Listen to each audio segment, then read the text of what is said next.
I think you said we're fat on the inside, but our brains are literally starving. And this is what is causing the hangry attitude or behavior amongst adults, is that the reason why we're acting like this, that why we're reaching for these muffins at, I don't know, 2:00 in the afternoon or something, is because our brains are literally starving for nutrients. Yes. And the seed oils are causing that. Mamas, I can help you improve your family's health with my 5-week online course, Real Food, Real Families. It even has 5 weeks worth of meal plans. So check out nourishthelittles.com and use the code NTL10 for 10% off. Welcome to Modern Ancestral Mamas. We are Corey and Christine, two millennial moms on a mission to bring ancestral wisdom to modern motherhood. Today, we are interviewing one of the leading experts on industrialized processed seed oils and are going to dive deep into how they are made, the health consequences of consuming seed oils, and the best healthy fats to eat. So even if you're a new MAM listener or you've been with us for years, I guarantee that this conversation is going to shock you and educate you on the truth behind seed oils. We're going to pause real quick and ask you guys to please leave us reviews, 5-star reviews if you feel called to. Leave us a comment. We love reading your comments. Share this episode with your friends and family members, and make sure to hit the subscribe button on YouTube. You can watch our faces and our reactions as we talk about everything. Okay. Please welcome the mother of the No Seed Oil movement, Dr. Cate Shanahan, to Modern Ancestral Mamas. Thank you so much, mamas, for having me on your show. I'm really excited to dive into these controversial and really mind-blowing, I think, topics with you guys today. Because when I wrote my first book, Deep Nutrition, which I notice you have on the shelf back there, thank you, that was my audience. Like it was about curating a new life, and learning what to do, and learning the things that doctors don't learn but should learn. And so it's my target audience, really. Oh, good. Amazing. I know Christine read your book way back, or Deep Nutrition, way back in 2019. Yeah. I read it about 6 months ago. It was like an impromptu book club with my uncle. So shout out to my Uncle Prentice. He texted me and he was like, "Hey, do you have any good recommendations on like learning more about seed oils?" And I was like, "I got you. Get this book." So we like kept texting each other back and forth because I was about halfway through when he started, and we were kind of having this like virtual book club. It was great. What did he think about it? I think he was like a little bit mind blown by it because, it's not something that the general public is talking about. I think maybe more now. Right. But especially not when you wrote it. Right. Well, I mean, I wrote my first edition of Deep Nutrition was in 2008.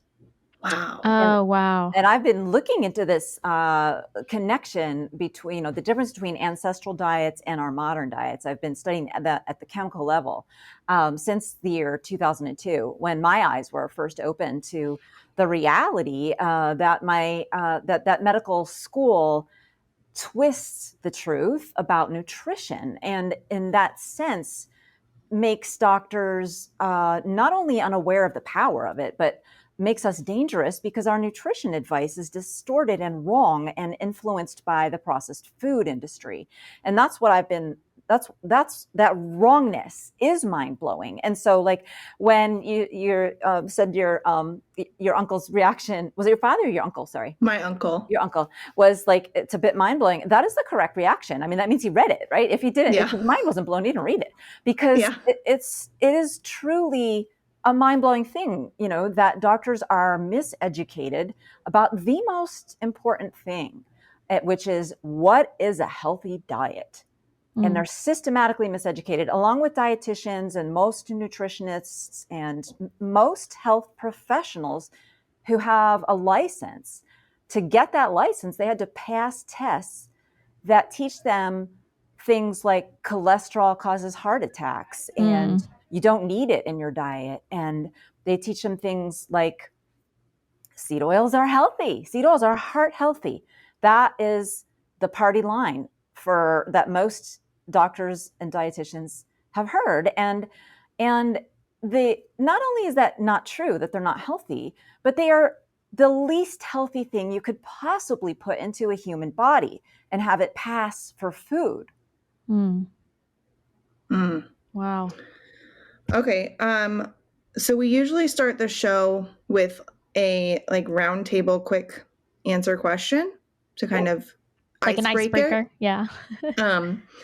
And so today's question, I think this actually goes really nicely into what you just said. The question of the day is, what is one old-fashioned food or food way, it doesn't have to be something you eat, but it could just be a thing that you do, that our great-great-grandmothers, however far back you want to go, got right that we have completely forgotten about today in our modern world? Yeah, so I'm glad you put food way in there because that's really the thing. Food way refers to a process by which you acquire food. And really, it's a mindset that's changed. The forgotten mindset used to be, eating nose to tail, that an animal needed to be healthy, needed to be fed well if you were going to be eating it. You don't want to eat an animal that was sick or unhealthy. We've totally forgotten about that. I mean, obviously not all of us, people in the ancestral health movement are generally well aware of that, but it's not part of our culture. And that has changed the entire food system because nothing about what we do is that. And in deep nutrition, what I was thinking about is this concept of the soil to cell, looking at the whole journey of that nourishment, from where it started all the way deep into your body. And that was something intuitively that our great-great-grandmothers understood, because they knew that, like, if you really wanted a healthy animal, you would probably, if you had the means, want to raise it yourself. Because you knew that you would feed it right.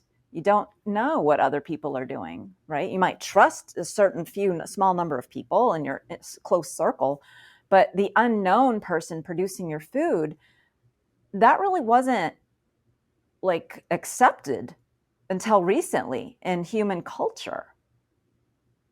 Yeah. Christine, what's your answer? History, for most of human history, going back as far back as it goes. It's only like in the Middle Ages, once we started developing civilizations and had food vendors, but even so, it would have been very close to home, right? Yeah, still. Yeah, even still. Right, because it would have gone bad because they didn't have refrigeration. Right. Yeah. So it would have been somebody, unless you were really, it was in the cities where that started happening, where some unknown person that you didn't know was producing food for you. And interestingly, in the Middle Ages, they had a rule around not selling reheated food. And it's not because they knew about oxidation, which actually is something I write about a lot, and how that actually damages especially the seed oils. It's because reheated food usually was reheated to cover up rotten food. Oh, man. And so the point there is just that, like, people have forever been trying to sell other people that they don't know crap food. Right. And we've just taken that to the nth degree. We've turned it into a science literally here in America in the modern age, unfortunately. And I'm trying to fix that. Yes. All right, Christine, what do you want to add to that as the answer to our question? I know. Actually, I think I'm going to say local foods. So, which is kind of similar to what she's saying, but one of the food ways that we don't follow anymore is eating locally. So instead of this idea of shipping avocados and bananas all the way to Montana, really eating the foods that are grown within a 90-mile radius of where you live. Okay, I'm going to add my answer being the simplicity of the way our grandparents, maybe not my grandparents, but like couple generations back would have been creating food. That it just was never, for the most part, never overly complicated. It was we're just going to feed our family, and we don't have to make it this big, huge thing. I think that's something that we lose so much in today's modern world with our Instagram and our Pinterest and all of this. And it's like, I have to make this whole themed dinner and it has to be beautiful. And I'm not saying food shouldn't be beautiful, but there is beauty and simplicity as well. So all I'm saying is don't overcomplicate feeding your family. Absolutely. Yeah. All right. So we don't need your bio, okay, because everybody can go read your bio on the internet. But would you give us a very kind of boiled down short version of where you got to where you're at now, from a regular medical doctor to what you're doing now, and answer a question for us that is, was there a moment in your practice, in what you were doing, that made you go, okay, something is not right here. We have to change what we're doing? Well, I had that sort of suspicion from the beginning, so like I went to medical school for the very purpose of getting to root causes. And by the time I graduated, I realized that I didn't really get to those root causes. So from the beginning, I felt like this hole in my education. And the only time where there was a moment in time where I felt like I was going to be able finally to be able to fill it. And that was when I started questioning what I was taught about nutrition. And I guess like there were a lot of things, I've been doing this for more than 20 years, so it's hard to boil it all down to one exact moment. But I think one of the pivotal like connections that I made, put it that way, was that between the molecules that are in seed oils and plastic. Yeah. And that connection is at the molecular level. And it's not that you can turn seed oil into plastic in a lab, because you can turn anything into plastic in a lab. It's that the reason plastic forms into glues and polyurethanes has to do with something called oxidation, and that seed oils would react the same way. And that means that they could form plastic in your cell membranes, which is going to change biology. Yeah. So that was like kind of a big realization, right? Like, oh, we're eating this substance that the way it affects our body will eventuate in plasticizing our membranes. And that has to do with free radicals and how oxygen reacts. It was all very, very technical. And I could not ever in a million years have understood it had I not been, spent time as a graduate PhD student at Cornell University studying advanced organic chemistry. I never would have made that connection. And that's why I don't think, it hasn't been made until I started writing about it. And what does that translate to, like disease-wise, is where I got that. I said like there was a hole in my education. Mm-hmm. Well, that filled the hole, like largely, like 80% of what I was, what doctors need to know, they can answer just with that reality that when you have these molecules that have two double bonds like seed oils do, and you eat a lot of seed oils, so your body can't control free radicals normally, then the free radicals go crazy and that polymerizes and destroys your cell membranes. That causes all disease, like there's no disease that doesn't involve that process. So I'm talking about if you're, I have a lot of pregnant women, if you're pregnant right now, and you eat a lot of seed oils, then you are, because of that, at higher risk of gestational diabetes, preeclampsia, premature delivery, small for gestational age baby, every single pregnancy complication is associated at the cellular level with the things that vegetable oil and the other garbage in our modern diet will bring about in your cells and will give you pregnancy complications. And it's not like it's a guarantee, but that's actually the good news. But it is a guarantee that if you avoid seed oils, you will have less of all of those complications than you would otherwise. Like starting today, even if you're already like 9 months pregnant, you haven't delivered yet, it still can make a difference to avoid them starting today. It's that empowering. It's that important to avoid seed oils. They are the worst thing in the food supply. And that's my message that I've been delivering for more than 20 years now, because I have come to understand what they do to us over this time period, over the past 2 decades, how they affect our bodies. It is just so profound. There's nothing else like it. Yeah. Oh man, I don't know if I should ask this question right now, because I feel like maybe we should do a mini science lesson and explain saturated fats, monosaturated, and polyunsaturated fats. So let's do that first.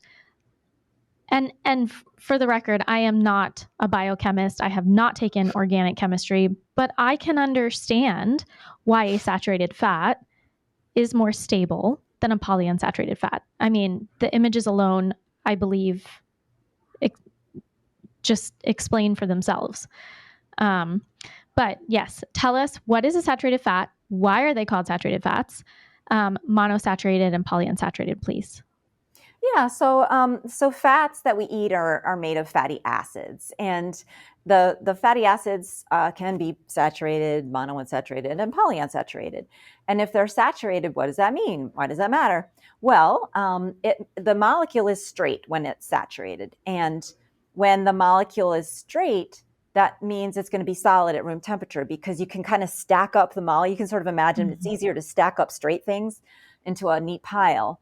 And that's why butter is solid. That's why beef tallow is solid. That's why lard is solid. The animal fats that have more saturated fat than things like seed oils. Seed oils have very little saturated fat. And I want to define seed oils too later. But so to give you one example, soy oil, canola oil, two examples. Yeah. Those have a lot of the polyunsaturated fatty acids, which are not straight. They are unsaturated. The word saturated just means that there's a hydrogen on there. And when there's all the hydrogens that there can be, that means the molecule's straight. When there's a missing set of hydrogens, then the molecule will bend. And if it's just got one set, it's called monounsaturated. That's what olive oil is famous for, is monounsaturated. And it's going to have one kink, one little bend. So it's going to make it just a little harder to stack up and just a little bit more prone to being a liquid than butter, right? So you can see the difference between butter and olive oil.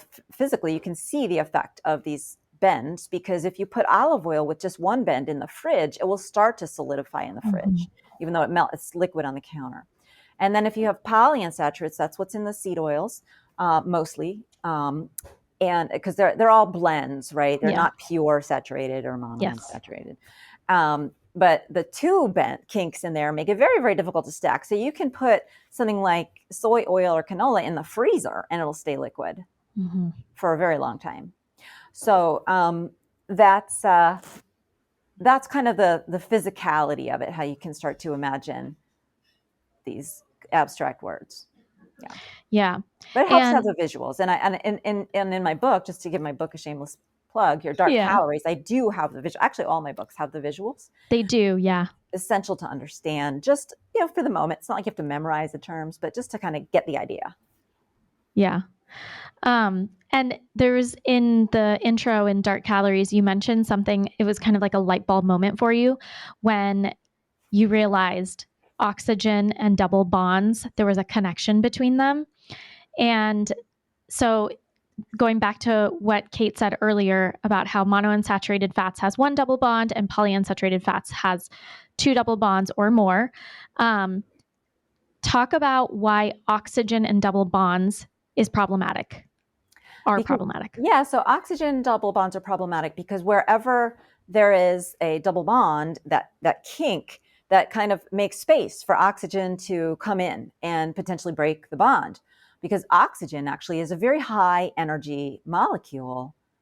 And we breathe air because we need that high energy molecule, oxygen. That's how our cells generate energy, by breaking bonds. See, so that's what oxygen does. That's why we bring it into our bodies, because it's capable of breaking bonds. And it can much more easily break a double bond. And when there's one double bond, it can break the molecule like billions of times more easily than when there's zero double bonds. So saturated fat, even though it's vilified by all dietitians, nutritionists, and so on, is actually resistant to this damaging oxygen interaction. And polyunsaturates, because there's two double bonds, it's worse than 1 + 1 = 2, because once there's two double bonds, you start to get a charge happening, an electric charge that attracts oxygen. You get a positive charge on the molecule, oxygen's negative, opposites attract. And so the oxygen will actually come flying in and break that molecule, which it can do much easier because there's not just one double bond to break, there's two. And when you break a bond in a natural molecule in a random way like that, an uncontrolled way, that's just oxygen reacting without being controlled by the body the way it normally can. That bodies regulate all these interactions. That's what enzymes are, is a regulatory. Our enzymes really bring us control oxygen, and that's how we get energy from oxygen. But what I'm talking about, what I discovered there with that interaction between oxygen and polyunsaturates, is that it's not controlled, and therefore it's going to create a toxin.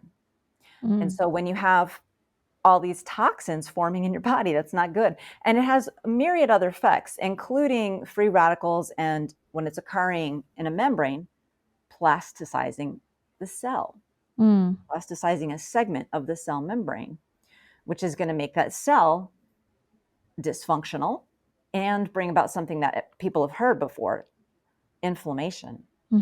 So it's that oxidation reaction that starts inflammation. And there's all these inflammatory problems people are dealing with now: gut inflammation, brain inflammation, joint inflammation, skin inflammation.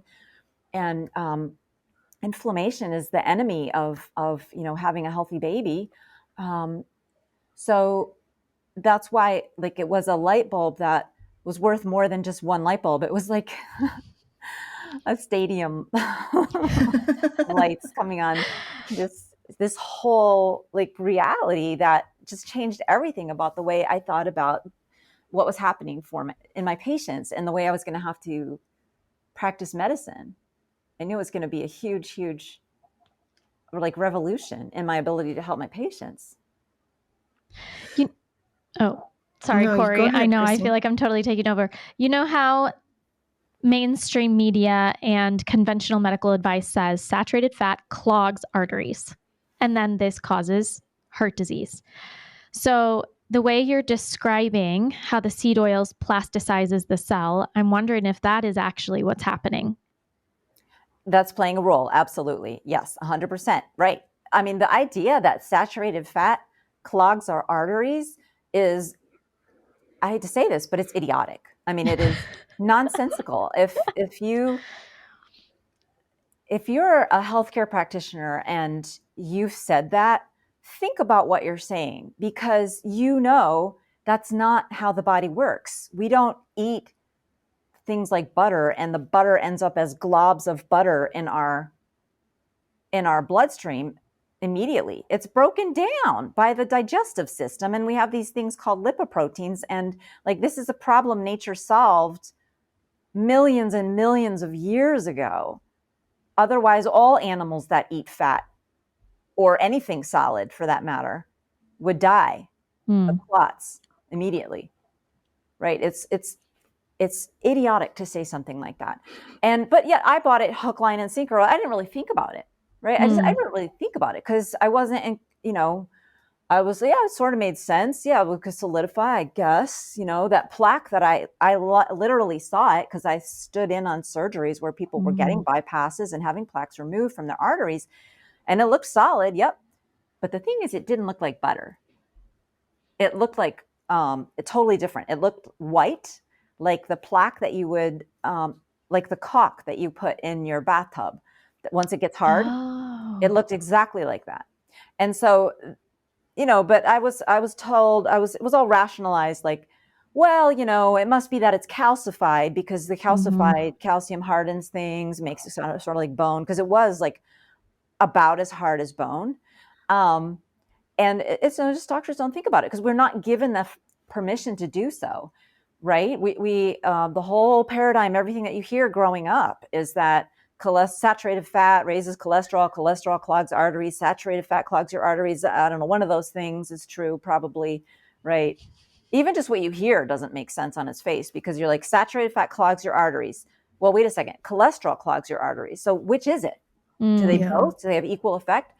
You also hear saturated fat raises your cholesterol, and that's what clogs your arteries. So why do we say saturated fat clogs your arteries? I mean, it's just like when you start thinking about any of this at any kind of a deeper level than just accepting and memorizing for the test or repeating what you hear everyone else saying, when you start thinking about it, it completely falls apart because it is a house of cards. It's all missing the mark. And they've created this huge body of science based on a flawed foundation.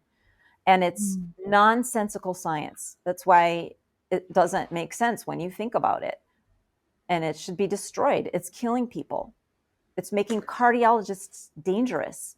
The best cardiologists, no matter where you go, Cornell University or Stanford or whatever, they believe this nonsense.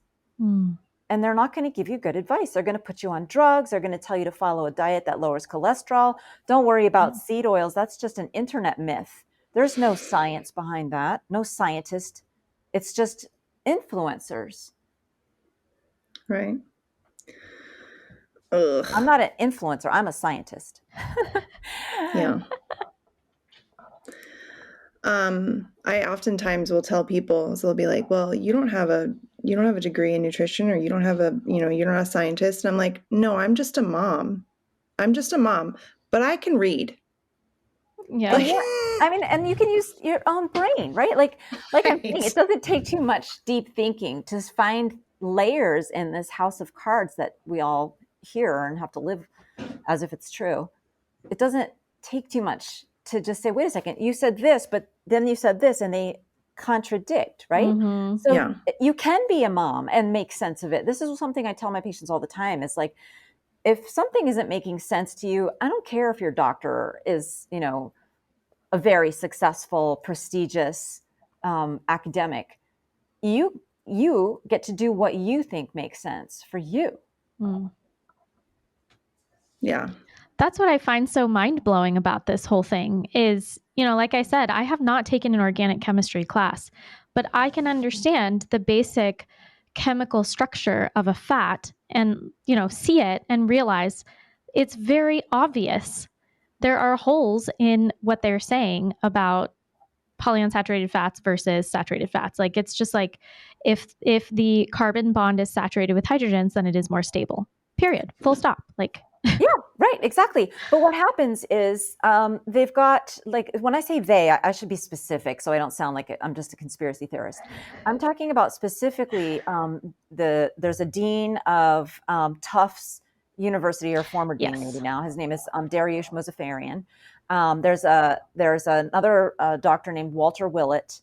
And then there's people that are kind of like under them or work with them, collaborate with them on all these initiatives to write, to put out misinformation in the form of medical journals. And then they can point to these thousands and thousands of articles that literally, how can a person write 2,000 articles? But yet supposedly this Tufts dean has written 2,000 articles. I'm sure he just puts his name on them and doesn't. Yeah, that's a huge amount of writing. Yeah, exactly. And so what they do is they they constantly control the message so that your doctor, your pediatrician, your OBGYN doctor, the nurses that check you in and tell you all these things about, sort of on the side when you're going through the medical system to just reinforce the horrible messaging that they all learn, it comes from this huge machine that's pumping out misinformation, constantly reframing the message. And Christine, you've said this very smartly several times. If you can understand it, why don't doctors? And I'll tell you why. It's because what they say, now with Dr. Mosafarian and Dr. Willett and the many other cadre just like them, will say that what I'm describing is chemistry, and that's called basic science. And it's not as true as randomized clinical nutrition trials. Okay, so this is the argument that they're using to discredit? Yes. Okay. Now think about that. Think about that for a second. Chemistry itself, Yeah, like the super easy chemistry, right? So easy. But like easy or hard? Yeah, I mean, right, exactly. It's a field of study, but you can't dismiss it by saying it's basic science. That doesn't mean you dismiss it. That means it's more important, and that means it's irrefutable, right? Like nobody in their right mind would argue that polyunsaturated fatty acids react with oxygen if they're chemists. All chemists know that. Yeah. And when I've talked to a lot of chemistry professors over the years, and usually to a man or woman, all of them have said, oh yeah, you're right. Like that makes a lot of sense, what you're saying. They never said it's wrong. It doesn't matter. I'm going to listen to these randomized nutrition trials because what you're saying is less valid than these randomized nutrition trials that all the cardiologists and evil people, I'm just going to say it, they're evil, point to, right? Wouldn't you say, okay, I feel like this is along the same vein, that, and I know that scientists say correlation does not equal causation, but we have had randomized nutrition trials for the past almost 100 years on the human population? Yeah, we have.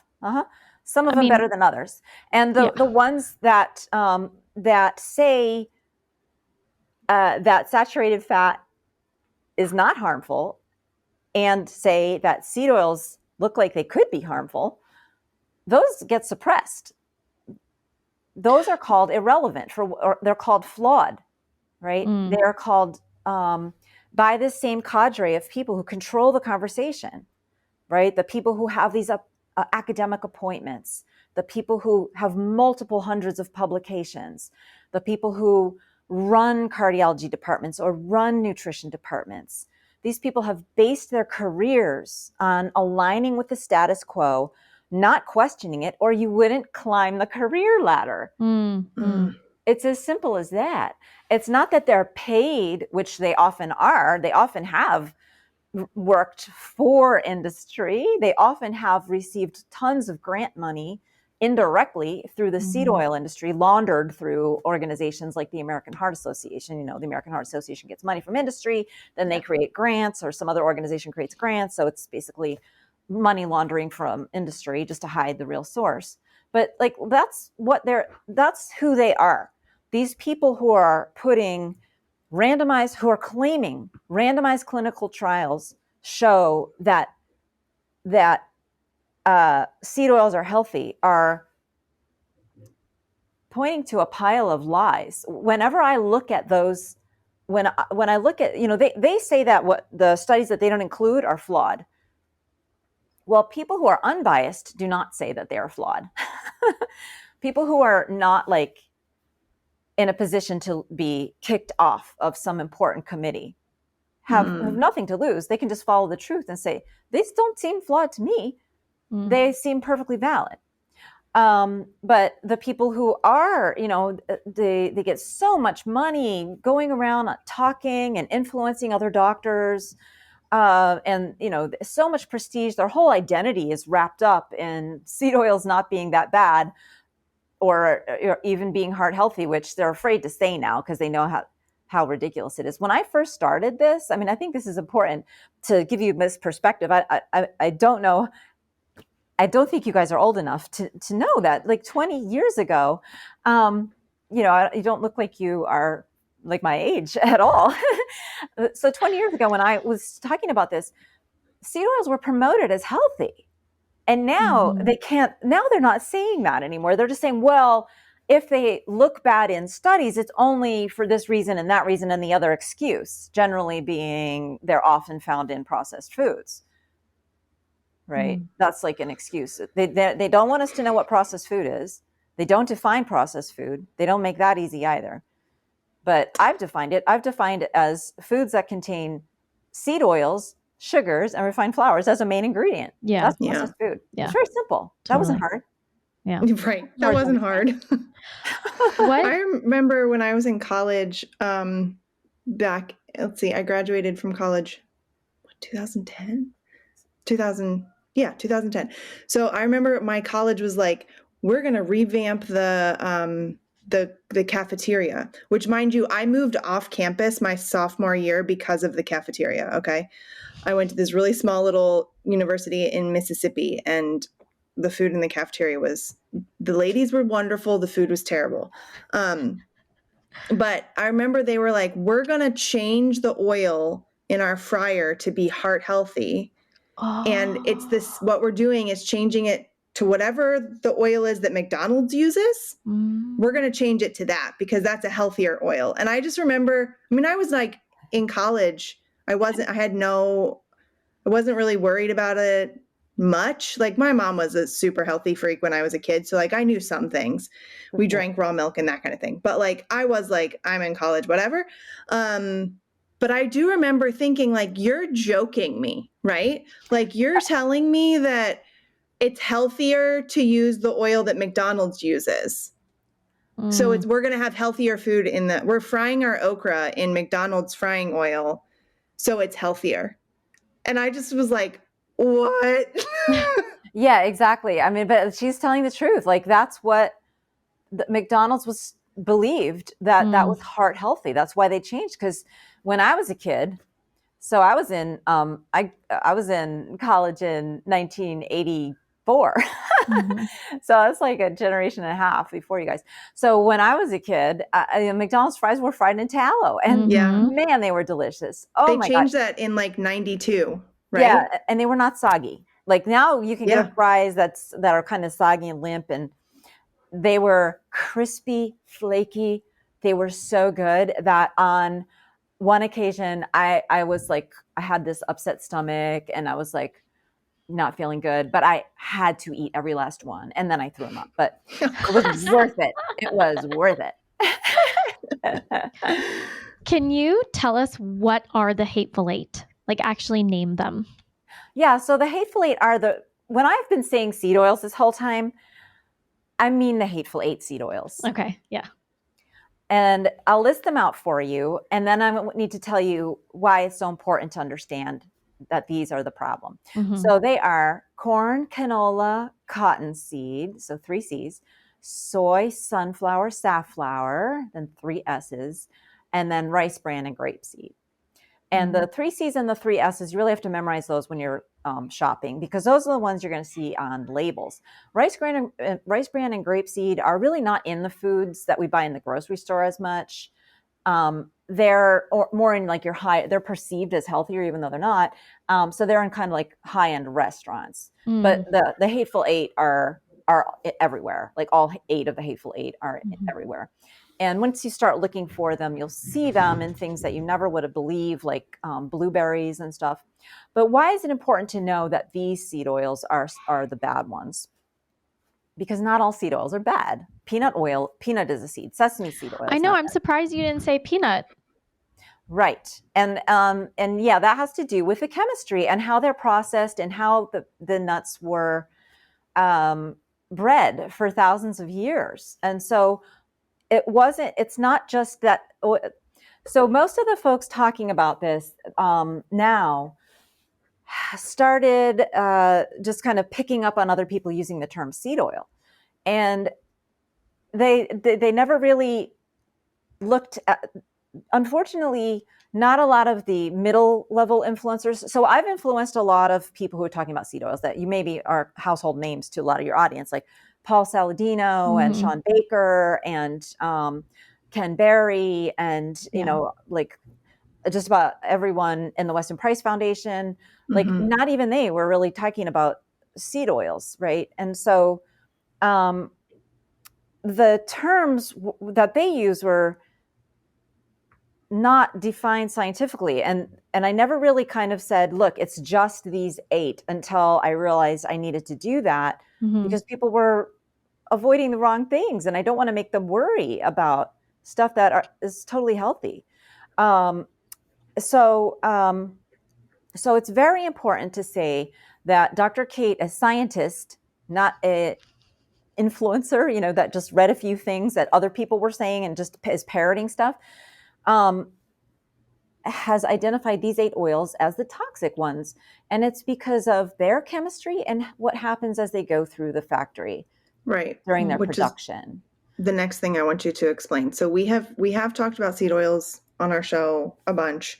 And I think we have talked about the process that happens in the factory, but I would love it if you would quickly just like give that breakdown. Like what happens in the factory to get your rapeseed into a canola oil bottle?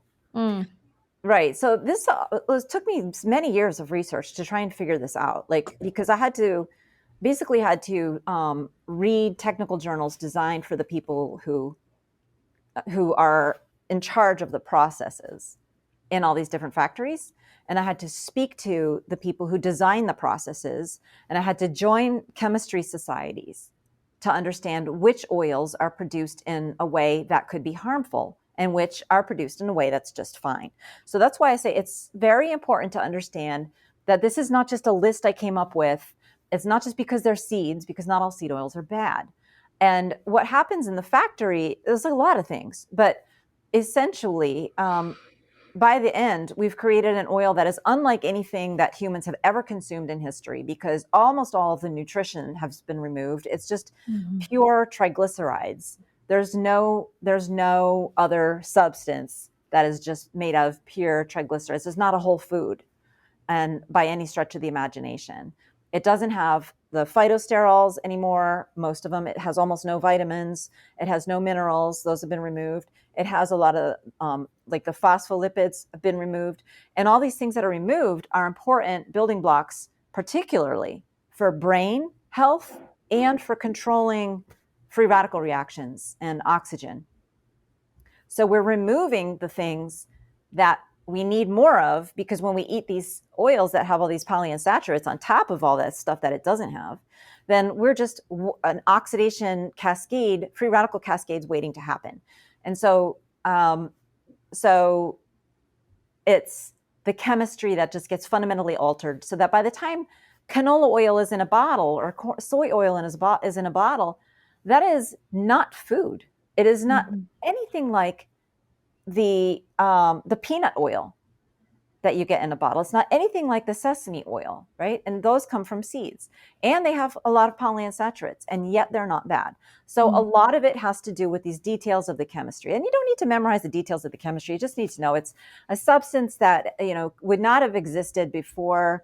It didn't exist before the industrial era. And when you make peanut oil, the reason peanut oil isn't bad, when you make peanut oil, you can eat the virgin oil, right? You know what I mean when I say virgin oil? Yeah. It's like the thing that just first came out of the press. Yeah. Right? Yeah. You can eat that, but you can't eat virgin canola or most sunflower oil. You cannot eat.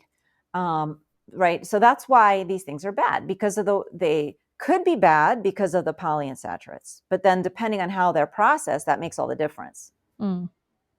So what about the companies that are saying they're using like cold pressed, expeller pressed, cold pressed, organic? Yeah, that's nonsense. So all that means is that they didn't use hexane. Okay. And what is hexane? A solvent that helps them more efficiently get the oil out of the seed. Okay. And the hexane is mostly removed. So hexane really isn't the main reason that soy oil and canola oil is toxic. And it does sound gross, though. It doesn't sound like something you ought to be eating, and I'm sure it tastes like impossible to swallow. I've heard that through the process, the oils smell so bad that they have to deodorize them. Okay, so deodorization, yeah. So people are, again, they don't quite understand all the details. There's truth in that, but we want to get this right, because if you don't get it just right, the Mosafarians and the Tufts people and they're going to come and say, look, you don't understand because you got this one little detail wrong. Okay. Right. So the disgusting, smelly part of it is the crude oil, right? So remember how I was saying that peanut oil, when you first press it, or olive oil, we call that virgin oil. You can eat that. Right. When you first press the soy oil and the canola, that's what smells disgusting. Okay. Got it. But by the time it's gone through, some of these many, many, many steps, by the time it actually gets to the deodorization step, which is one of the last steps, it's not that bad anymore. Okay. And deodorization really just removes the volatiles, which have an odor, but that's not why they're being removed. They're being removed because they lower the smoke point. They're free fatty acids. So the volatiles are any hexane that was put in there, that's going to be removed. But for the organic oil, it's going to remove the free fatty acids that are just the small chain, the free fatty acids that got released from the triglyceride fat during the production. Doesn't really matter, it's a detail, but it would lower the smoke point, and it would make the oil go rancid faster, and a couple other things that are bad. So they're removing it not because it smells not because of the smell. They're removing it mainly for shelf life. Okay. Although it could have an odor depending on exactly which one we're talking about. They're all different, right? They all have different fatty acid profile. All 8 of the Hateful Eight have different fatty acid profiles and different problems and different steps that they have to go through in order to be made edible and be able to not go rancid so fast, and not be immediately obviously toxic because they give us a stomach ache and that sort of thing. Although they do give you a stomach ache when you've been off. Oh yeah, absolutely. Yeah. They absolutely do. Okay, so then I wanted to ask really quickly about palm oil and avocado oil and olive oil, and the conversation about olive oil, like, are we allowed to cook with it? Are we not allowed to cook with it? Like this kind of, those things, particularly though, palm oil and avocado oil. Yeah. And olive oil. Yeah, you can cook with them. Absolutely. Okay. Why wouldn't you? Like, why? I know the answer to this, but like, what were you guys worried about? Well, so I don't know that I'm particularly worried about it myself, but I have heard lots of people saying, like, you can't cook with olive oil because of the smoke point. Yeah. Right. Right. Smoke point. Yeah. So that's apparently not a I did hear actually something recently that was at some study that said, actually, this is not really a problem as long as you're using a good olive oil. It doesn't really matter at all. The smoke point has nothing to do with the food's health. So if you are heating something to the point where it's smoking, what will happen? You will be smelling smoke. What will happen to your food? It might taste a little different, but honestly, at that point, you are incinerating your food. I mean, the smoke point of a good quality olive oil is something like 425 degrees. Oh, whoa. You don't need to, like, an egg is done, I think, at like 120 something or 140 something degrees. Eggs, meat is cooked at 165 if you want your chicken to be done. That's 165. So why do we need to worry about that high smoke point? Well, the only time, there is one point where we do, and that's because that's in the deep fryer. Because if you deep fryer is usually like 3 something, right? Yeah, well, I mean, you can crank up a deep fryer to 500 degrees, right? Yeah. But most fries are cooked at 350, so you could use olive oil. But like, let's say you use an oil with a lower smoke point. What could happen? Well, then the smoke will start forming in the oil deep down and could cause it to boil over, and that's dangerous. Mm-hmm. Yeah. Okay. That's it. Okay. That's interesting. Because like I think of, for example, if my pan happens to be too hot, and the only reason why I'm bringing this up is because I've seen my kids do this before. You know, the pan is super hot. They put butter on it and the butter immediately burns. And then I'm like, oh man, we got to start over again. You know, the butter's rancid now. It's burnt. It's not rancid. It's not rancid. It's burnt. That's different. Those are two different things. Oh, so okay. People use these terms. And again, it's like what you hear is not necessarily the scientific correct term. Okay. So, clarify that. Rancidity just means that you're smelling released free fatty acids. So if like, for example, when a fish starts to smell fishy, mm-hmm. that's because it has released some free fatty acids, right? When you notice milk has curdled and it starts to have that very strong smell, that's because it's released those free fatty acids. Free fatty acids are smaller than triglycerides. They are lighter. They go into the air where you can smell them. That's why they have an odor. The chemical term is called volatiles, and I've been using that term. So, but that's what's removed during the deodorizing, and that's the only reason that canola oil has a higher smoke point, because they removed those things that would Okay, very interesting. incinerate at a lower temperature. No one asked this question. What is the smoke point of chicken skin? I mean, I've seen my chicken skins. No, I've seen my chicken skins burn at like 400. I'm sure it's lower than canola oil, whatever it is. And it's probably lower than olive oil, or maybe no different than olive oil. It's probably right around 350, because browning starts to occur in just about all foods at around 350. I mean, I've tried to find the answer to that. I can't find the answer. No one's looked. No one's asked that. Like I said, no one's asked that question. But like, why aren't we talking about that? If smoke point is so important, why don't we point that out? That our food itself has a smoke point. Should we be cooking food at 500 degrees if it starts to burn? Yeah. I mean, like, people will say stuff like you're not supposed to, cook anything to where it's burning, or you shouldn't eat anything if it's burnt. I mean, like some char. Are we talking about char? Which I feel like is just common sense, right? I don't know. Exactly. There's some things that taste delicious really charred. Yes, and there are, and like so that's really the only question is like, okay, so charred foods can taste good. So how much char is too much char? Right.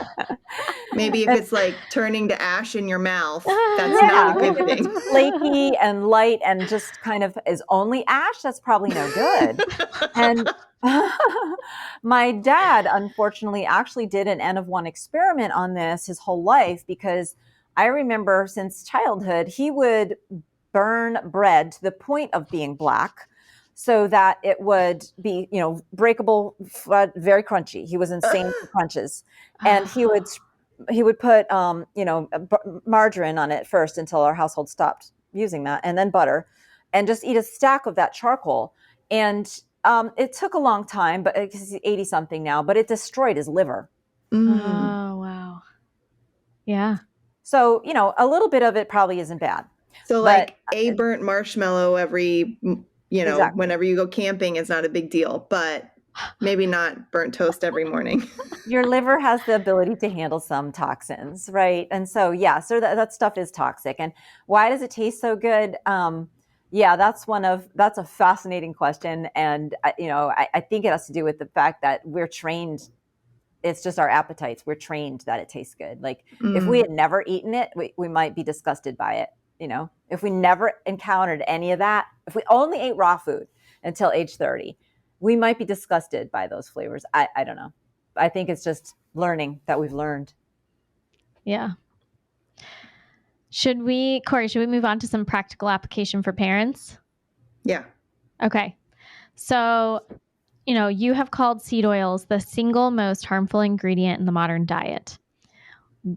we've talked a lot about why they're so dangerous, but how can families avoid them? Like, what recommendations do you have? Well, the very first thing is memorize the Hateful Eight. Okay. And then every time before you buy anything, read the ingredients label. And really, you only have to memorize the first six, the 3 C's and the 3 S's, I call them, the sinful six, or sinister six, I mean. And just get in the habit before you buy anything, at least know what you're buying, right? And you don't have to start avoiding it right away, because you might not have an alternative workaround, like mayonnaise and a lot of breakfast bars will have these things. But there are alternatives in every store. Almost every store now will have at least one alternative. And online, you can source these things too. And yeah, they're going to cost more. But guess what? Poison is cheap. Right? Junk is cheap. Junk food is cheap. And if you are eating food that is made with these oils, you're eating junk food. So real food is more expensive than junk food. I mean, that's just the fact. Corey, it is so hard to find quality bread these days. Wouldn't you agree? Yeah. We learned so much when we did that whole recording on grains. We learned what bread should be and what it shouldn't be. And it's definitely hard to find bread made the right way. But we have found Serenity Farm Bread, which is a bread company doing things the right way. They are making old world sourdough bread, and they are baking it in a wood-fired brick oven. Their loaves are properly prepared, free of seed oils, no gums, no conditioners, no weird, funky ingredients. And Corey and I especially enjoyed the sourdough and focaccia loaves. Go to serenityfarmbread.com and use the code MAM10, MAM10, for 10% off. They ship all over the U.S. Enjoy a delicious slice of focaccia bread for us. Tallow is all the rage for ancestral healthcare. But the truth is, lard is much more aligned with our skin and what it needs. Lard is not only better absorbed by our skin, but it is also rich in vitamins A, D, and E. Christine and I use Farrow in our daily skincare routine to help us hydrate, repair, and strengthen our skin's natural barrier. Go to farrow.shop and use the code ANCESTRALMAMAS for 15% off. And just in case you missed it, that is farrow.shop and use the code ANCESTRALMAMAS for 15% off. Thank you for supporting our show. Okay, so my mom pointed this out to me about a year ago, and I was blown away. The brand Cate? This is before Pepsi bought them. So Cate makes crunchy taco shells, right? With cassava, and I don't know if they're organic or not, but like they're cool. They're like cool, right? Like they're cool in the crunchy circles. Like people like them. They're made with canola, I think. Canola oil. Really? Yeah. I think a lot so. I know that is the sad case with a lot of these keto things. Yes. But what's fascinating, this is what my mom showed me, the El Paso crunchy taco shells are made with palm oil. And they're corn and they're not organic, but like, which one of those? Oh, that's a good question. Would you think, or would you suggest buying? No contest. The palm oil's better. Okay. It's not one of the Hateful Eight. It's not a healthy oil. If you live in the Southwest, often you can find taco shells, burrito shells made with actual lard. Mm-hmm. And that's what you should, if you live in one of those states where they have like Mexican stores and they get the actual authentic stuff, get the authentic stuff. That's that's the traditional. Palm oil has generally been refined. So it's going to have almost no nutrition, but at least it's not going to have the same amount of toxins as the Hateful Eight. Mm. So if you're having taco night every Tuesday or something, would you say it's okay to do those ones, or would you just say forget it and make your own tortillas at home? Oh no, it's okay to do those. Yeah, they're not toxic. Like, I mean, like that's where I would recommend for like the normal sane family. Right. Like Yeah, like a normal person just yeah, trying to feed their kids. hey, it's way better than the alternative, right? And it's right next in the store, so take it, right? Like if you want to, start taking deeper steps later, great, please do that. But just to get you started, you got to start with the easy steps. Yeah. 100%. But yeah, so that applies. Like there's so many options now that have avocado oil or that have palm oil is really, really taken off. Like 20 years ago, there was almost no palm oil in the food supply. But now it's like almost as much as the soy oil. And so it's like the second most common common oil you're going to find. Yeah. And it used to be worse than it is. So the food industry learned that there was a problem.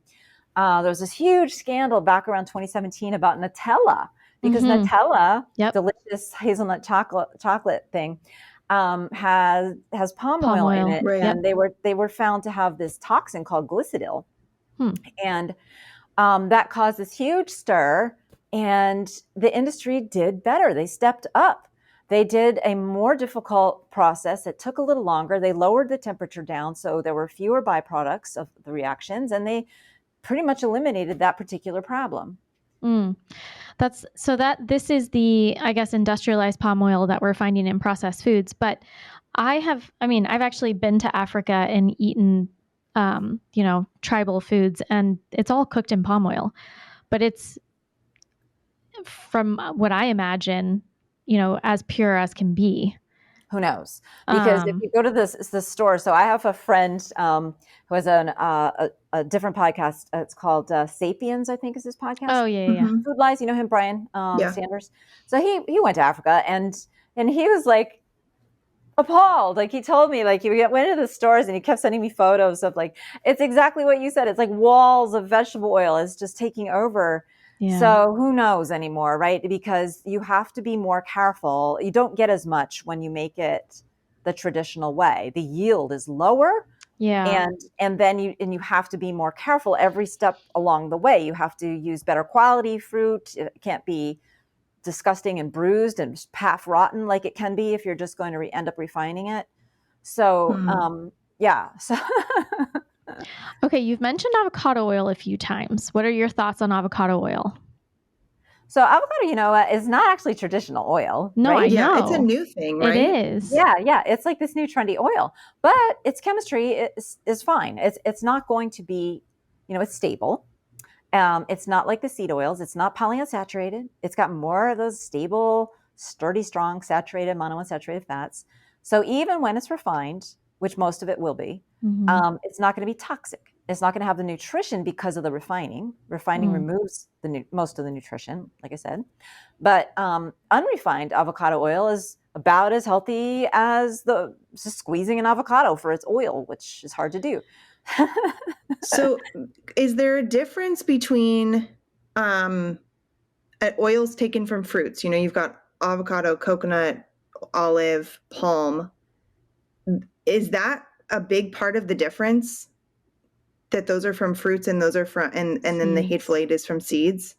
I mean, it just so happens to be what we've cultivated is stuff that is fruit. And yes, these fruits tend to have more saturated, monounsaturated, but I think that's just an artifact of human selection and where it was taking place, which was the tropics and tropical tropics. You have to be liquid, the plants need to have more saturated fat, or else it would just be too liquidy. So it's biology and human selection. Okay. It's just a coincidence. It's not that fruit somehow inherently makes things better and seeds are somehow inherently bad. Okay. But that seems like kind of like a cheat sheet way to remember it. Well, yeah, but don't, because I'll tell you why, because you have to memorize the Hateful Eight. I'm sorry. You just have to, because they aren't, it's not, because you could start picking it apart. Like, and I get so many emails with these kinds of questions because people just won't memorize the Hateful Eight. What about black cumin seed oil? Or what about like this oil or that oil or hemp oil or whatever? If it's not the Hateful Eight, It's not bad for Just you. don't worry about it. Yeah. Okay, so just write it down. If you can't memorize it, write it down on your phone in a note so you can pull it up every time you're at the grocery store, and you'll eventually memorize it. Yeah. Yes, exactly. I mean, it's just 8 things. You can do it. You memorize the alphabet. Come on. And phone numbers and, People don't memorize phone numbers anymore, Christine. I mean, you memorize a few. My husband does not know my phone number. I'm not even kidding you. That's terrible. It's terrible. It's terrible. I made my children memorize it. So if they're ever lost with him, they can call me. Right. Okay. So let's talk a tiny bit about the idea that a little bit's not going to hurt. Right. Yeah. What are your thoughts? I mean, it's not like it's not going to hurt. It's not going to hurt as much as a lot. Okay. Right. And so think about it like smoking, right? Like 2 cigarettes. Is that good for you? Of course not. But it's better for you than 20 cigarettes. Sure. Every little bit counts, right? Like just do as good as you can. That's biology. It's not like it's my rule. That's just common sense, just right? how it works. That's how it works. Right. Yeah. Okay. All right. So if you're going to your parents' house for Thanksgiving and you're not able to control the entire menu, then what do you say? Well, freak out to the extent that it's worth it for you, right? Like if you know that you're going to get a stomach ache because you know these things upset your stomach now, and I can explain why that happens after you've been off of them, and does not happen when you've been having them regularly. Oh, yeah, we should definitely do that. Please explain that for sure. Sure. Yeah. So that has to do with antioxidants and how your body is brilliant and will adapt to the extent that it possibly can to a lot of toxins. So when we're consuming all these toxic oils that react with oxygen, free radicals, the way our body controls those bad free radical reactions and stops that plastic from forming is with these amazing thing called antioxidant enzymes. And antioxidant enzymes are like machines that capture oxygen at the rate of like literally 100 trillion per second or something like that. It's like 10 to the 9th, whatever number that is. Maybe it's just a billionth. I don't know. Anyway, so they are the fastest enzymes in our body control free radicals. And when we've trained our bodies, when we've trained our digestive system, look, I'm eating these oils. You're going to be subjected to these free radical cascades pretty much every time I eat. Good luck. What our intestinal cells do is they produce more of those enzymes that trap free radicals. So they slow down the damage. Now, if we stop eating them for a significant amount of time, that's really healthy for our gut. But the only downside is that now when you eat them again, you're going to feel it. But hey, maybe we should be aware of when we're eating toxins, because it's kind of like we've become numb to the fact that we're harming ourselves. It's a little bit like, if you eat a ton of sugar every day, you don't know when you're eating something that's loaded with sugar because your taste buds barely detect sugar anymore because you need it. Right. It's a little bit like that. Right. So I think, so back to the Thanksgiving table, like if you're worried that you are going to get a stomach ache and you're literally not going to be able to eat, then you might want to like point out the worst of the worst and maybe like say, hey, could you just cook X, Y, or Z in olive oil or butter instead? Like whatever the biggest thing is, like if they, stuffing. Just like the turkey or something. Yeah, exactly. But and you can also volunteer to bring the dish. Yeah. Right? Yeah. We actually have an entire episode on surviving Thanksgiving. So, but that's like way back in the archives. So everybody go back to the very beginning of the show. What would you say are early signs of metabolic dysfunction in kids or teens that parents might overlook but should pay attention to? So Yeah, go ahead. Having a tantrum when they don't get something sweet. Oh, that's a good Like one. a full-on tantrum, right? Not just like a please. Right. That's Yeah. just, oh, come on, give me something I really want. Yeah. Mhm. When they're having a tantrum, it could be, like not every time, but it could be that their blood sugar is crashing. Mm. Yeah. Okay. And I talk about that in chapter 3 and 4 of Dark Calories. Dark Calories. How do the Hateful Eight seed oils do that to you? And because, like, what child doesn't nowadays? And like, the fact is, most children have some element of metabolic disease. Yeah. That I also talk about that too. They've done studies now, and it's very difficult to find anyone in America that isn't at least mildly insulin resistant. Mm. That was such a fascinating chapter. It had never occurred to me that I think you said we're fat on the inside, but our brains are literally starving. And this is what is causing the hangry attitude or behavior amongst adults, is that the reason why we're acting like this, that why we're reaching for these muffins at, I don't know, 2 o'clock in the afternoon or something, is because our brains are literally starving for nutrients. Yes. And the seed oils are causing that. That is absolutely right. And that's why I think it's, that's why I really wish that the folks who are the keto folks would kind of tone it down a little bit about sugar, because people are addicted metabolically to sugar, right? And we don't need more people shaming them about eating sugar. When you are insulin resistant, when you have metabolic disease, and the medical term for metabolic disease is insulin resistance. Mm-hmm. That means you are metabolically addicted to sugar. And that is a discovery that I made and that I wrote about, and I had an academic paper published about it, that insulin resistance isn't a carbohydrate overconsumption problem at all.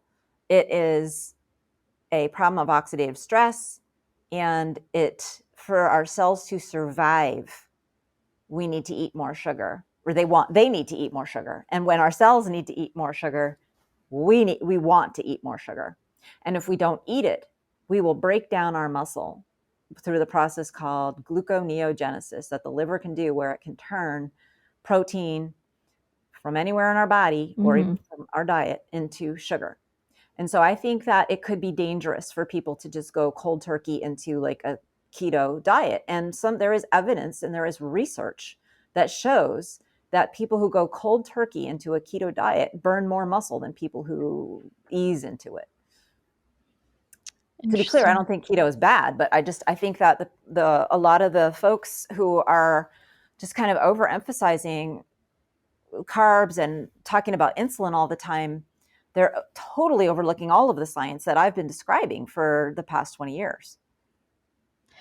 Okay, pause for a second. Can you explain the connection between seed oils and insulin resistance? Well, yes. So seed oils change the chemistry of our body fat. And when our body fat is so high in these polyunsaturates, our cells can't get energy out of it. It's as simple as that. Our mitochondria are how our cells get energy. Right. And the polyunsaturates actually shut down our mitochondria when they've gotten too much. Okay. And so when our body fat is high in these things, and it's not just that, it's also that we don't have antioxidants and we don't have enzymes. We can put those enzymes in our gut, but we can't put them everywhere all at once to protect all of our tissues. Remember how I was talking about when you've been eating seed oils for a long time, you don't feel that burning in your gut? That's because of enzymes. But we don't have enough raw resources to put enough enzymes in all of our cells everywhere all the time to protect our mitochondria. So that the mitochondria in some tissues in our body start to fail. And when they do, that cell will die if it doesn't get sugar. It's going to die. So it's going to starts slurping sugar from the bloodstream as fast as it can to save its own life. And if a million cells, trillion cells do that all in our body all at once, it will drop our blood sugar level. And that makes us hangry, right? That still hasn't quite explained insulin resistance. So there's a whole other step that has to do with stress hormones. We release stress hormones blunt insulin signal. You can read about it in the book. It's pretty technical. It's kind of, it's not something that, it's not sound. This is not soundbite science. We're not going to give you the deep understanding of this that you need just in like one sentence or two. You kind of have to put on your thinking cap. But like you've been saying, Christine, you can do it. It's not beyond. It's not like you have to have a PhD. You just have to concentrate, and you have to get the story told to you in a step-by-step manner, which is what it's why it takes me, I've written 5 books, but each book takes me years to write because it's really hard to lay all this complicated science out in a way that does make intuitive sense. Yeah. Well, we really appreciate your putting all that work into it to make it understandable for those of us who are not biochemists or whatever. For those of us who just know how to read as our superpower. Right. Okay. We really do want to get to this lightning round. Christine, do you have anything else you want to ask in that other section? I know. Well, okay. So I have a question for you that's not on the, it's not on the outline. And it has to do back with insulin. And okay, so would you say that insulin is the master fat storing hormone? Yeah, sure. That's pretty fair. Yeah, it has got one of the largest influences over it. There's others, but yeah. So I heard recently from somebody, I won't name who, but I heard recently from somebody that they claimed that eating a ribeye spiked their blood sugar through the roof because the saturated fat blocked the ability for the insulin to get into the receptor cells. And so then, their blood sugar levels dropped, and insulin went through the roof. And so their claim was that eating ribeyes was actually dangerous and causing insulin issues. And I was just like, wait a second, I don't understand this.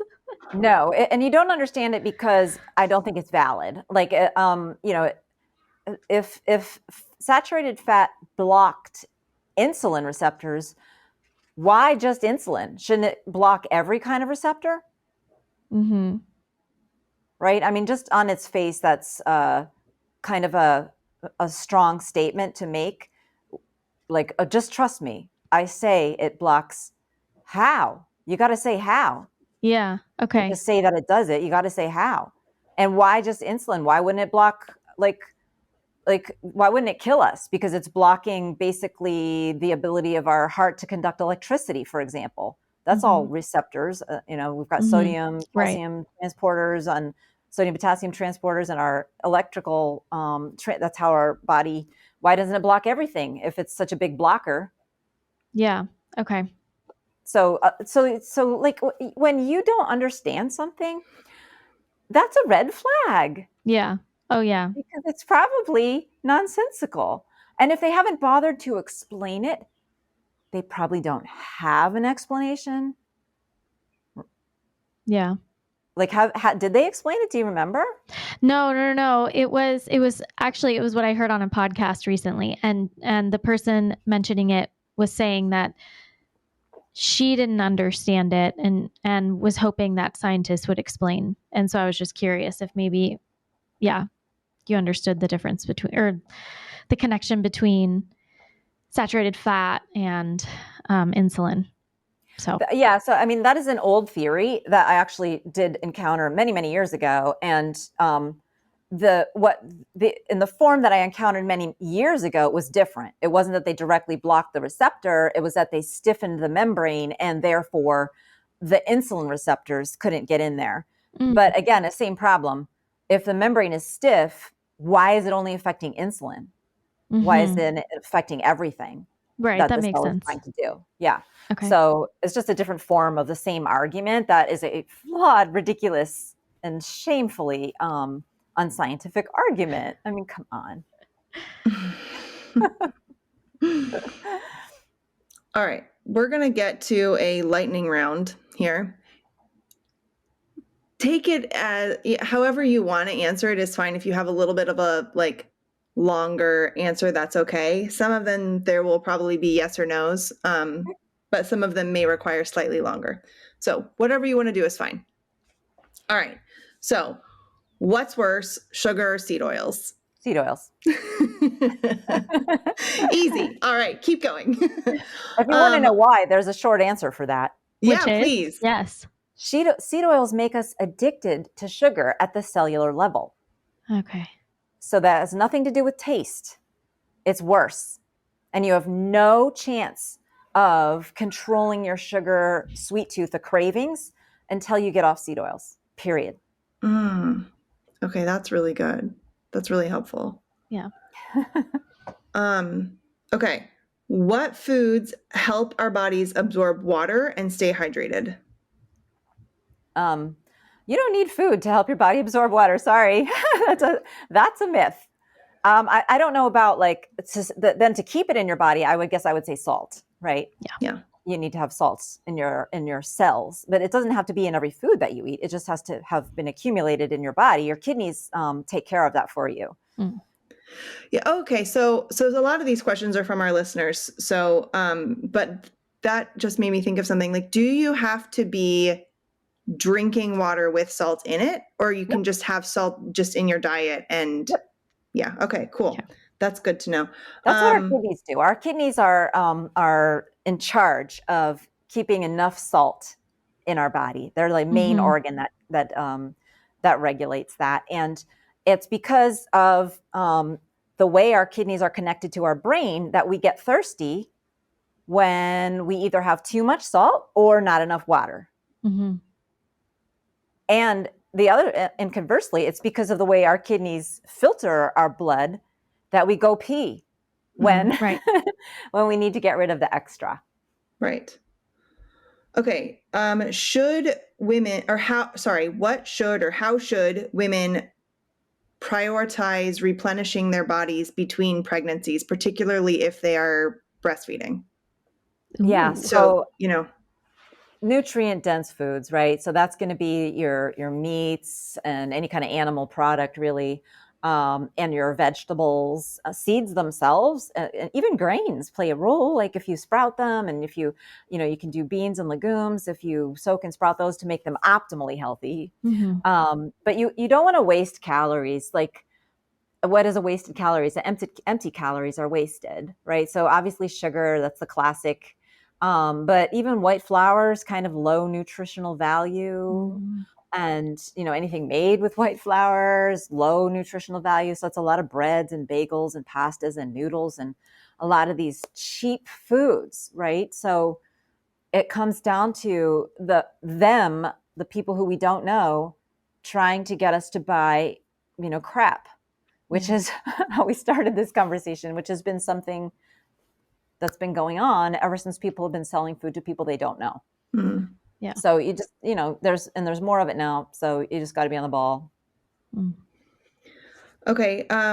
One of our listeners asked, this is something that you said in, I don't know which book it was, because I don't remember this, but the question is, how do C-sections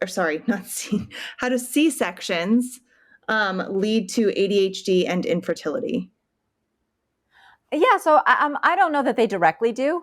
Okay. What if I said anything along those lines, it would be more like if you needed a cesarean, there was probably something about your physiology. I mean, there's a reason you needed it, right? Mm-hmm. Now, I'll grant it, there are a lot of obstetricians who just do them because they don't want to have to deliver your baby at midnight. Yeah, they don't have to wait for convenience, right? Yeah. Or they do them for your convenience. Like a lot of women are like, yeah, sure, give me a C-section, right? Which is, I don't care. Crazy to me. Yeah. But like if it was done for a reason, then whatever that reason was, it means that person was not quite as healthy or well-nourished as somebody who didn't need a C-section. And therefore their child is going to be not quite as healthy and well-nourished as someone who didn't. That's all. So it's a confounding variable, or it's sort of like a hallmark or something like that, right? Yeah. Yeah, that's interesting. Okay. Is there a safe amount of seed oils at all? Yeah, less than 0.1% of calories. Right. Well, no, I mean, actually, okay. So I'm actually serious because you will see that on a label. Contains less than Yes. 1% of, Right. right? Yeah. So if you see that on the label, that's fine. Okay. That's a good caveat to have in your brain. True or false? Margarine should be classified as a slow-acting poison. True. True. All right. Butter, tallow, duck fat, lard, schmaltz. What's your personal favorite? Butter, hands down. Oh my God, it tastes so good. And that's partly because I can't get good quality of the other stuff where I live. I don't have any great farms nearby. So Yeah. I like butter too. yeah. I mean, come on, it's buttery. Delicious. Okay. Is it possible to raise healthy children on a vegan diet? I would say, I hate to say this, but no, because they're not going to get enough. Well, they're not going to get any of glycosaminoglycans. What are those? Those are growth factors for your child's connective tissues, skin, joint like ligaments, tendons, growth factors for bone health, hair, the things that hold your child's teeth into their gums.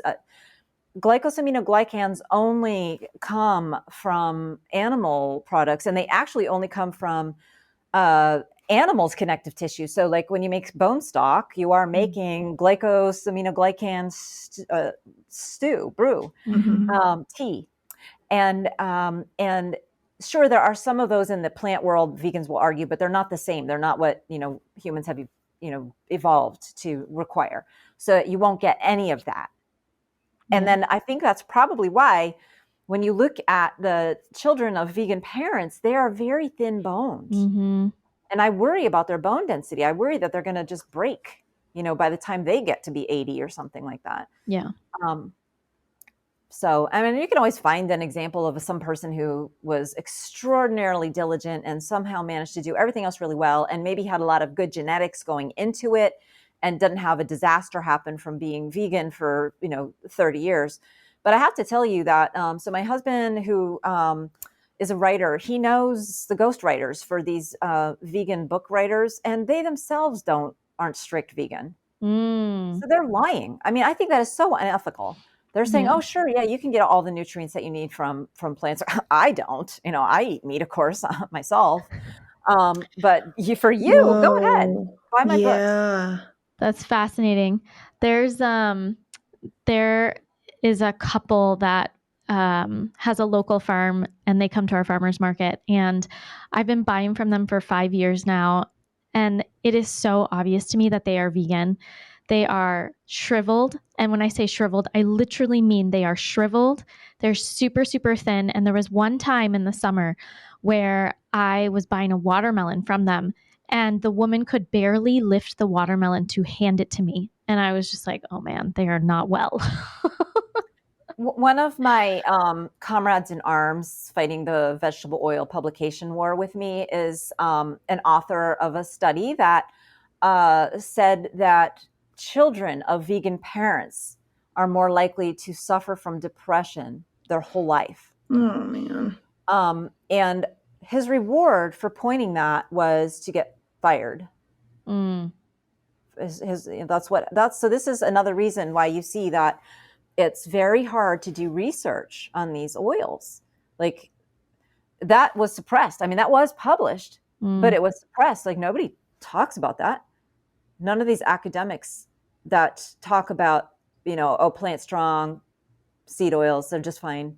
They never say, well, you might want to be careful because there was the only study that we have on what happens to children of vegan parents says bad things happen. Mm-hmm. The only study, and they don't bother mentioning it. Yeah. Oof. The fact that it hasn't been studied should be a red flag. Yeah. Like if you want to be vegan while pregnant and raise your children, you have to realize that is something that has not been evaluated by science at all. Yeah.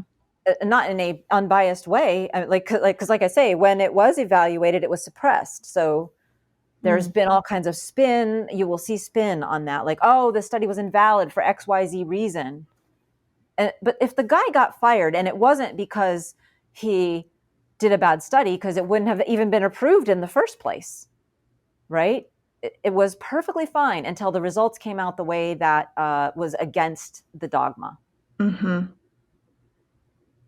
Yeah. And that's the only reason I hesitate, myself even. I still I'm a little bit nervous to say things like that because it's so against the dogma. You get attacked. Yeah, for sure. You get attacked because people get very religious about it. And and I understand, because there's a lot of emotion tied into that way of eating. But it is, truth has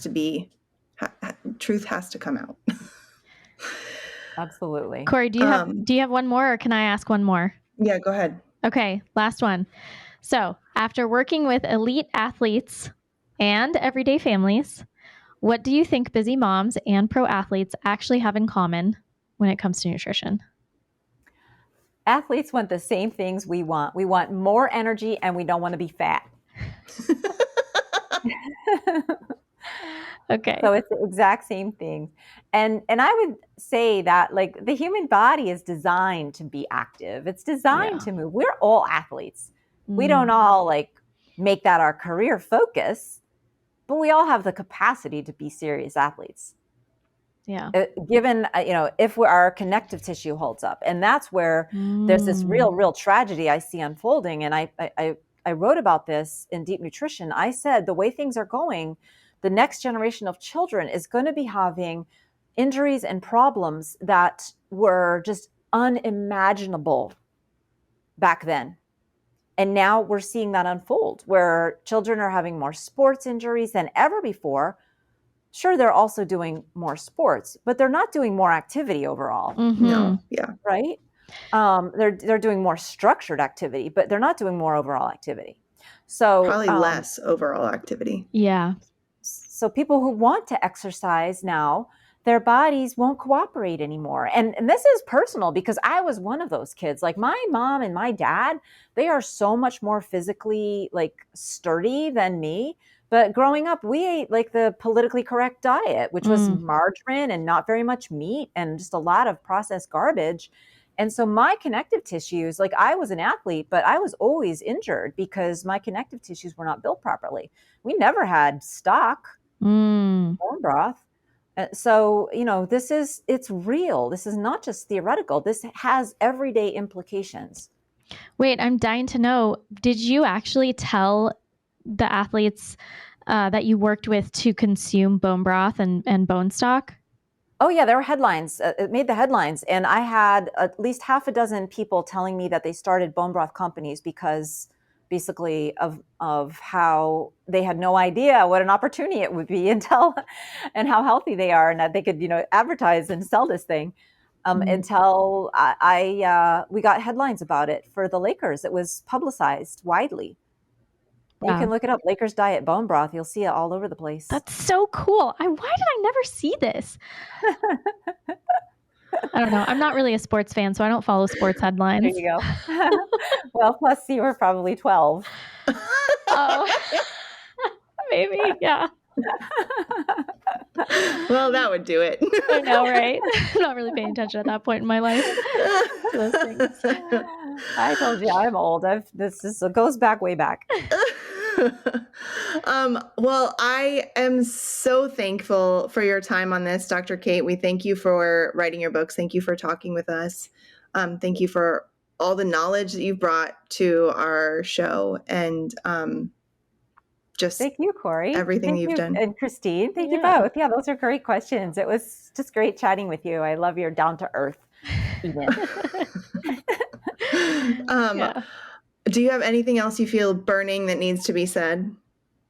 Well, I guess I would say please come to my website, which is drcate.com, and sign up for my newsletter, because I am creating a course specifically for crazy busy people to start implementing these things in a reasonable stepwise approach fashion, where you can, notice gains right away and understand what's happening in your body and not go crazy trying to do a million things all at once. And then you give up on the whole thing. Fantastic. Okay. So what was your website again? drcate.com. So it's Dr. Oh, Cate. easy. Yeah, that's easy. Okay. We'll add that to the show notes as well. Yeah. Are you on social media at all, or is there any other? Yeah, you can follow me on Twitter. It's at Dr. Cate Shanahan, and on LinkedIn at Dr. Cate Shanahan, and on Facebook at Dr. Cate Shanahan, and on Instagram at Dr. Cate Shanahan. Nice. And yes, so please do come to my website and sign up for the newsletter, because I don't have the course yet. Okay. But if you're on the newsletter list, you'll be notified. And also you can follow me on social media, because hopefully I'll remember to put it on. We know how that goes. Okay. And then the names of your books and where people can get them. Yeah.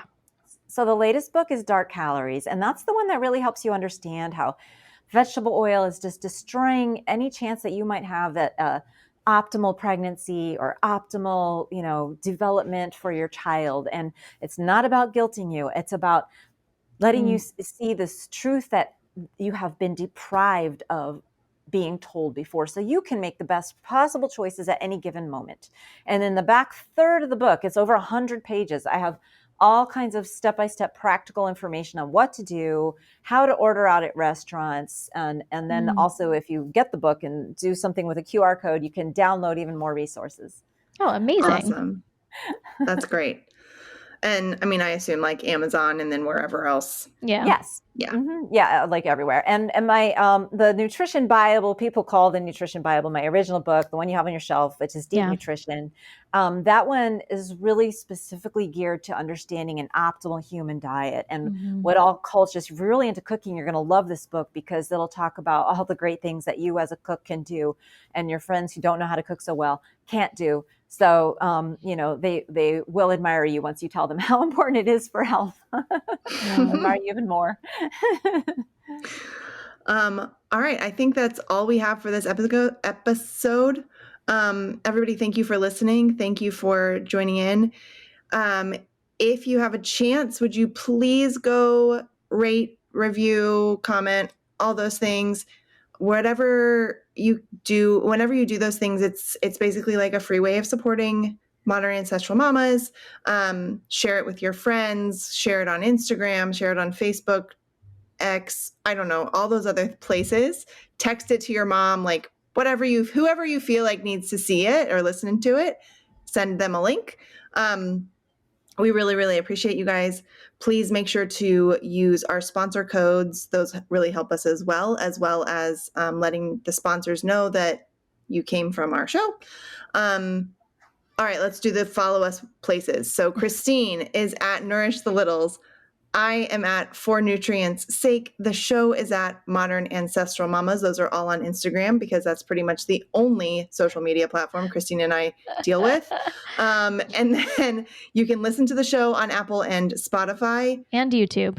And you can watch it on YouTube. Yeah. So if you want to get all of our faces with the reactions and all of that, the only place you can do that is on YouTube, which is also where you can leave comments that we will see. And if you ask questions, we can hopefully get in there and answer questions. And I think that is it. So thank you guys so much. Thank you, Dr. Cate. And we hope you guys have a wonderful rest of your day. Bye. Bye. Thank you so much.